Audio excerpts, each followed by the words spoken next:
Hello students, सभी का class में स्वागत अभिनंदन। आज हम राजस्थानी जो रियासतें हैं उसमें राजस्व शब्दावली का अगला भाग देखेंगे। कल हमने कुछ जो शब्दावली है उसका तफसील से अध्ययन किया था। कुछ और बचे हुए जो शब्द हैं, शब्दावली है, उसका आज हम अध्ययन करेंगे। रियासतकालीन जो शब्दावली है, मैं समझता हूँ आज भी लगभग वही शब्द हमारे राजस्थान में उपयोग में आते हैं। तो सबसे पहले तलाई भूमि। तलाई भूमि वो भूमि है जो तालाबों के नीचे, तालाबों के पेटे में हुआ करती थी और इस भूमि के ऊपर, इस जमीन के ऊपर बिना सिंचाई के ही खेती हो जाती थी। इसको तलाई भूमि कहा जाता है। ताजीम, ऐसा लगता है कोई अरबी फारसी का शब्द है ताजीम, और जैसा ये उर्दू का शब्द है ताजीम। ताजीम का मतलब होता है अभिवादन। मेवाड़ जो राज्य है उसमें कई प्रथम श्रेणी के ठिकानेदार थे, और वो ठिकानेदार जब दरबार में उपस्थित होते थे तो कर्सी के नाते राजा स्वयं, राणा महाराणा स्वयं खड़े होकर के उनका अभिवादन करते थे। उस जो अभिवादन की जो प्रक्रिया है उसको ताजीम कहा जाता है। ताजीम यानी अभिवादन। प्रथम श्रेणी के ठिकानेदारों के लिए बादशाह, शासक, महाराणा मेवाड़ स्वयं खड़े होकर के उनका अभिवादन करते थे, उसको ताजीम कहा गया है। दान, दान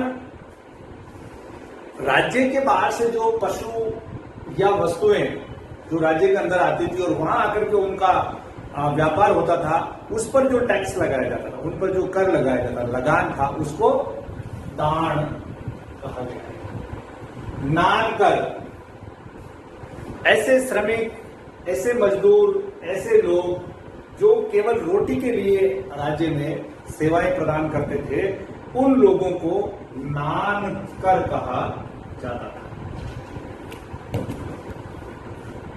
फिर नाड़ी, ये एक विशेष प्रकार का टैक्स था नाली, जो तिलहन के उत्पादन पर, तिल के उत्पादन पर लगाया जाता था। नाली। पसातिया एक रेवेन्यू का एक शब्द है।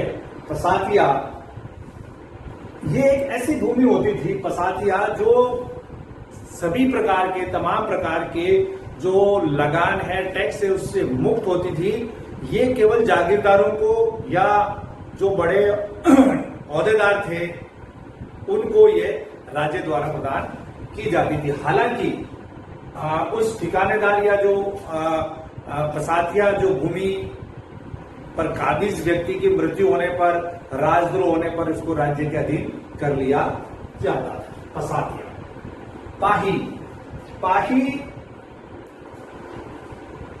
उस भूमि को कहा जाता था जिस भूमि पर दूसरे गांव से आकर के कोई किसान व्यक्ति खेती करता था, तो उस खेती को पाही और काम करने वाले को ही भी पाही कहा जाता था। पीवल, आज भी ये शब्द इस्तेमाल किया जाता है। पीवल वो सिंचित भूमि जो तालाबों, नहरों, कुओं द्वारा सिंचाई करके उसके ऊपर खेती बाड़ी की जाती है, तो उसको पीवल जमीन कहा जाता है। बंजर भूमि, बंजर का मतलब कुछ भी नहीं प्राप्त होना, जैसे किसी प्रकार का कोई लाभ किसी भी रूप में प्राप्त नहीं होना, तो ऐसी जमीन जो बंजर होती थी, लेकिन ये पशुओं को चराने के लिए काम आती थी और सामूहिक रूप से पूरे गांव वालों का इसके ऊपर नियंत्रण होता था। उसकी तमाम व्यवस्था भी वो गांव वाले मिलकर के ही करते थे। तो ऐसी बंजर भूमि, जिसे कहते थे बंजर भूमि।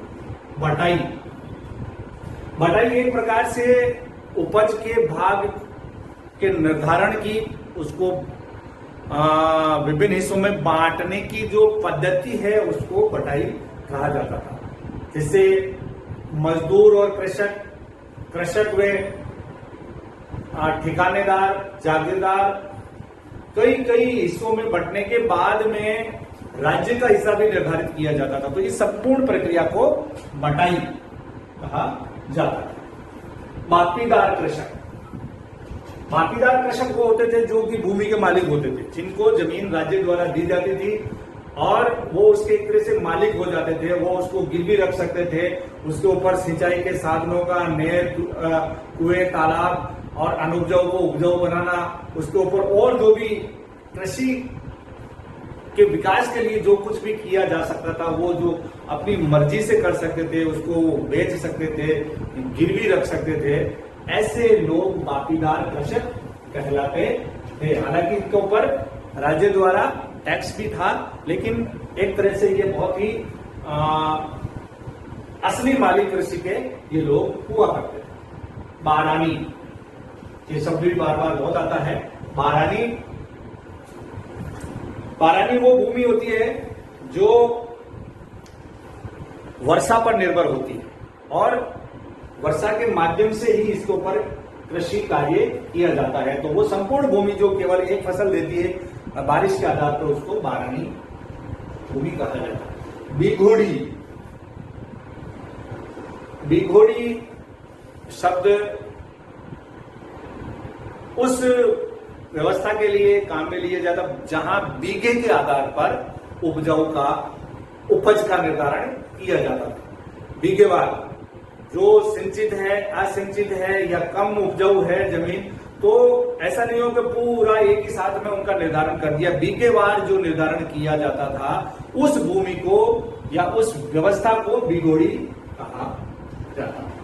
बीड़, नदी के किनारे पर और तालाबों के किनारे पर, नदी नालों के किनारे पर जो जमीन पड़ी रहती थी वो सारी बीड़ कहलाती थी। फिर है बेगार, ये आज भी इसका इस्तेमाल किया जाता है और मध्यकाल में, रियासत काल में बेगार प्रथा का बड़ा बोलबाला था। क्योंकि बेगार शब्द से ही लगता है कि बिना अनुमति के, बिना परमिशन के या बिना सहमति के जो कार्य कराया जाता था, जिसके एवज में कुछ भी नहीं दिया जाता था, उसे बेगार कहता था। रियासत काल में राजा, सामंत, ठिकानेदार, बड़े ओहदेदार, सेनापति, ये सभी लोग निचली जातियों से बेगार लेते थे। सेना का आवागमन हो रहा है, आ रही है, जा रही है, तो उनकी घोड़ों के लिए, उनके सैनिकों के लिए उनके कपड़े धोना, उनके लिए मार्ग निर्धारित करना, हाथियों के लिए, ऊंटों के लिए व्यवस्था करना, उनकी वर्दी को धोना और बहुत सारे सरकारी रिकॉर्ड को इधर उधर करना, सरकारी जो बिल्डिंग्स हैं उनकी पुताई करना, सफाई करना, ये सारे काम है जो निचली जातियों से बिना किसी मेहनताने के कराया जाता था। इसको बेगार का स्वरूप बड़ा ही सामंतवादी काल में या रियासत काल में बड़ा विकृत था और इसके आधार पर बहुत सारी जो निचली जातियां हैं बहुत परेशान भी रहती थी। ब्राह्मण और क्षत्रिय के अलावा तमाम जातियां इस जो प्रथा है उससे बहुत परेशान रहती थी और राज्य द्वारा या राज्य का अहलकारों द्वारा कभी भी किसी को भी बुला करके बेगार ली जा सकती थी। मना करने पर उनके जो कारकुन हैं, कारिंदे हैं, वो डंडों से, जूतों से और मर्जी पड़े जैसे वो मारपीट किया करते थे। तो बेगार प्रथा मध्यकाल में, विशेष रूप से सामंत काल में बड़ी विकृत रूप में थी। शब्द है बोलाई। ये एक बहुत ही अजीबोगरीब कर था। मीणाओं के, भीलों के इलाके में से जो लोग गुजरते थे वो लूट का शिकार नहीं हो, इसके लिए मेड़ा और भीलों को एक कर दिया जाता था जिसे बोलाई कहा जाता। कई बार तो सामंतों को, राज्य को भी इससे दो चार होना पड़ता था। तो बोलाई कर भील मेड़ाओं को बिहड़ इलाकों से गुजरने के लिए उन लोगों को साथ एक कर दिया जाता था जिसे बोलाई कहा जाता था। भेज, पूर्वी राजस्थान के अंदर एक टैक्स लिया जाता था भेज, जो नकदी टैक्स भी कह सकते हैं जिसको, नकदी टैक्स यानी कि जूट, कपास, गन्ना, तिलहन, ये जो नकदी फसलें हैं इनके ऊपर नकद के रूप में टैक्स लिया जाता था, और जो बीघे के आधार पर 2 रुपए से लगाकर 10 रुपए तक होता था, और वो ऑन ग्राउंड ही ले लिया जाता था, जिसे भेज कहा जाता था। और ये पूर्वी राजस्थान में विशेष से प्रचलन में था। भौम, ऐसे लोग जो राज्य की सेवा करते थे, बलिदान करते थे, उनको कुछ भूमि दी जाती थी जिस पर लगान नहीं होता था, उस भूमि को भौम कहा जाता था, और ये उनको बेदखल भी नहीं किया जाता था, उस भौम से बेदखल भी नहीं किया जाता था। और वो तो जमीन होती थी भौम, और उसके धारक होते थे भौमीय। वो भौमीय जो राज्य की सुरक्षा में, राज्य के कार्यों में, राज्य के लिए बलिदान देते थे, ऐसे लोगों को राज्य द्वारा निःशुल्क जो जमीन दी जाती थी उसको भौम, और